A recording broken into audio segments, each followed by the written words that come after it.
Hi everybody, how are you all doing?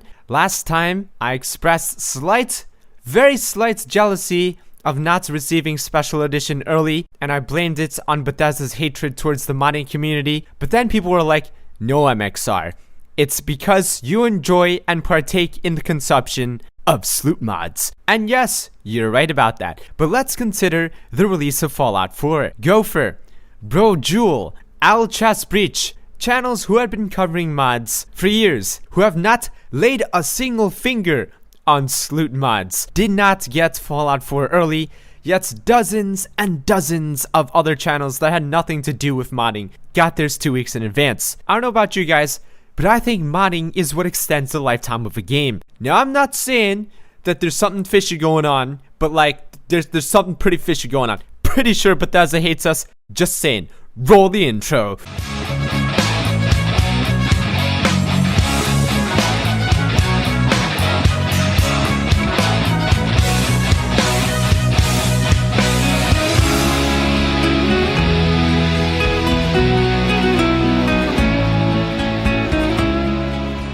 So the first thing we're going to do to your brand new, out-of-the-box, special edition is we're going to throw in the garbage because it's complete trash. Just kidding, guys. We're going to install a lighting mod. This is Realistic Lighting Overhaul. I'm a huge fan of enhanced lights and effects, but this is the first lighting mod to be ported over for special edition. So this mod makes over 10,000 edits to vanilla lighting. So how vanilla lighting works is you have a room, it has about 3 candles inside of it, yet it is completely lit from corner to corner. That's not realistic. This mod makes it so that a room with about 3 candles will now actually look like a room with about 3 candles. You'll also notice that lights are just generally a lot dimmer, and on top of that, he's even completely removed some light sources altogether. This guy basically gets a hard-on for making Skyrim darker and darker, but on the bright side, he has also added his very own light sources as well. See what I did there? Budumts. Such as torches and braziers near doorways and gates, but what I can't really understand is why he removed this poor man's chandelier. I mean, I get it, he's a dark elf, but nobody deserves to spend this much time in such a dimly lit shop. This mod doesn't add any injections or post-processing, it actually gets rid of vanilla bloom inside. So this could actually improve the performance of your game. Now you may think, MXR, this mod makes the game way too dark. Well, you're just a pussy. No, I'm just kidding. It actually is really fucking dark. It's actually really great and immersive in dungeons, but for the most part, this mod is meant for the type of player that be like, oh shit, I died. Don't even bother to load a save game, I'm permanently dead. That's how hardcore of a player I am. Not really. But you get the point, this lighting mod is not for everybody. Try it at your own risk. So one of the biggest complaints of Special Edition was everybody's faces. Bethesda fixed many things. Faces were not one of them, and that's why this next mod is so wildly successful. It is the total character makeover. So what Scarlett did is she went on the Nexus, found all of the best skin retextures, made her own that tries to stick to the vanilla aesthetic as possible while making them look more like people and not like whatever the fuck this is. No offense, Hilda. Now this mod comes with textures for every single race as well as vampires. It is pretty much your all-in-one one-stop shop for making everybody in Skyrim not ugly anymore. Is it the best texture you can get for every possible race? Not exactly, friend. Is it convenient and a massive time saver? Yes, it is, friend. Sure, some of the men don't look like men anymore, but the females definitely look more female-y,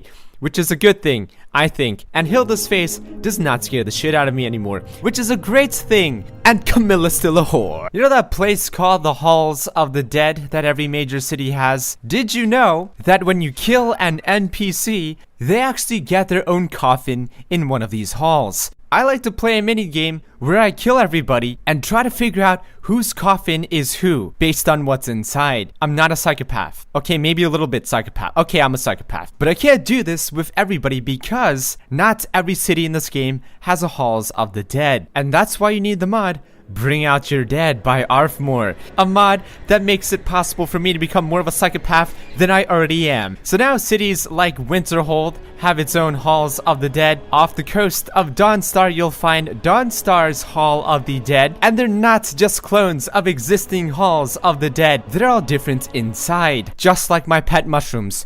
they're all special snowflakes. Cities like Falk Reef have their graveyards expanded so NPCs can be buried there. And finally, look at all these farmers working on their farm. They all now have their own reserved burial spots in their respective cities' Hall of the Dead. Hallelujah. And there you have it. Now every NPC gets the equal right to be buried peacefully and then have their items stolen by me in the Halls of the Dead. Hey, you. Yeah, you.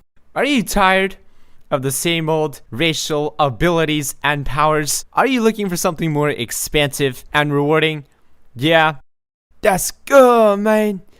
That's real good, because I have the perfect mod for you. This is Imperious Races of Skyrim, mod that aims to make each race unique and different from the rest, specifically by giving each of them 3 new passive abilities. For example, Argonians still have their underwater breathing ability, but now swim a lot faster and move a lot quicker once they're out of the water. They're also still resistant to diseases, but they now also regenerate health, magicka, and stamina a lot quicker when low. The Bosmers are the hippies of Skyrim who also happen to enjoy eating people, and so not only can you now eat people, it'll also grant you some bonus brownie points. Random skill bonuses. And they're such massive tree-hugging hippies, random birds will come and mark targets, harassing the shit out of them, even when it's a dragon, that are about 100 times their size. These birds have bigger balls than Randy Marsh from that one episode of South Park, granting you bonus loot when you kill them. What a fucking great pal of a bird. Bosmers are also so in tune with nature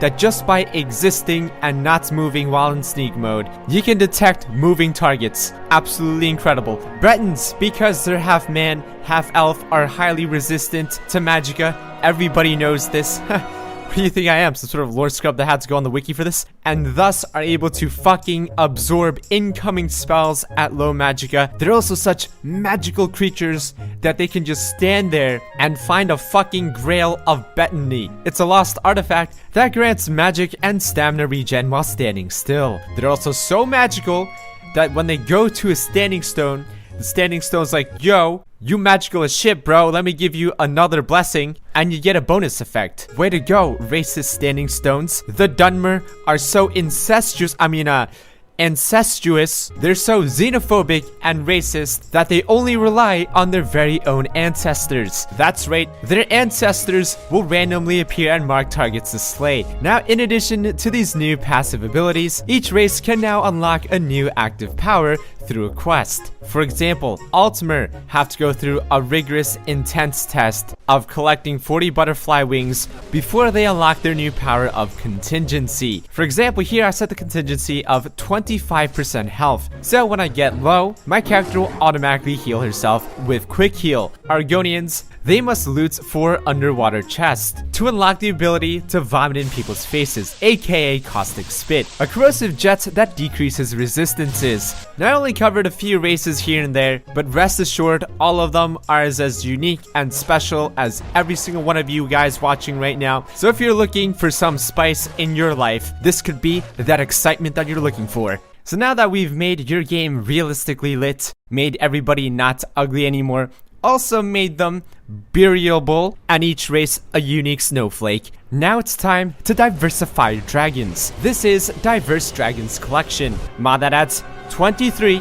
right, counted 20 fucking 3 new dragons with all unique models and textures, with 15 new breath attacks and 12 new abilities, gathered from 11 different mod authors from the Nexus. Basically, all the most beautiful dragons ever made for Skyrim are in this pack. Some of them may look familiar, like Behemoth the Feathered Dragon. Some of them you may have never seen, like this SpongeBob fish face looking ass dragon from that one time they fell off Bikini Bottom. They're also arranged in 7 different difficulty levels, so as you level up, you'll advance to different dragons, and you won't be fighting the same ones over and over again, like you do in the vanilla game. These dragons, unlike many other dragon mods, are not over the top. They may have one unique ability and one cool custom breath attack, but for the most part, they behave just like vanilla dragons, so they're not going to one-hit kill you or do anything crazily unexpected, so they do fit well into the vanilla game and is a pretty safe download. Unfortunately, one of the major features of this mod, which is dragon customization in the MCM menu, is obviously